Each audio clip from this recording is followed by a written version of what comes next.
In today's video, I'm going to teach you how to add HubSpot to your Google Calendar, making it easier to manage your schedule and stay organized. Let's get started by opening up HubSpot on your computer. Once you're in, you'll need to locate the marketplace icon.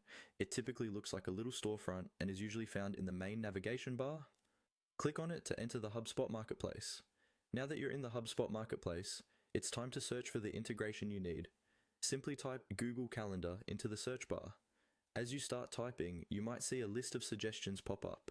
Make sure to select the relevant app from the drop-down menu or hit enter to view all results. Once the search results are loaded, you'll want to click on the app that's created by HubSpot. This will lead you to a page with information about the integration.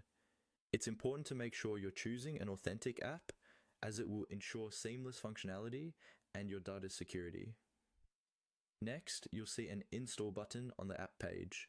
Click on it to proceed. You might have to confirm this step by clicking Install again on the pop-up that follows.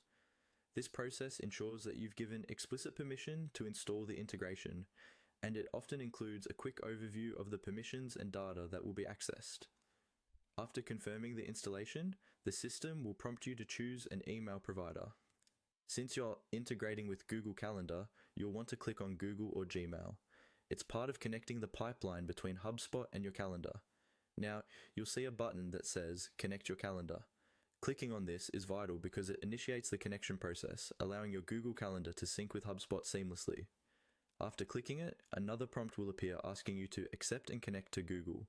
This ensures that HubSpot has permission to access your calendar data. At this point, you'll be redirected to a new window. Here, you'll be asked to log into your Google account if you haven't already. This step is crucial as it verifies your identity and links the correct account to HubSpot. Once you've logged in, follow any additional security prompts if they appear. And there you have it. By following these steps, you've successfully integrated HubSpot with your Google Calendar. This integration will help streamline your workflow by allowing you to manage your meetings and schedules from one location efficiently. Thank you for watching. If you found this tutorial helpful, don't forget to like and subscribe for more tips and tutorials. Have a great day and happy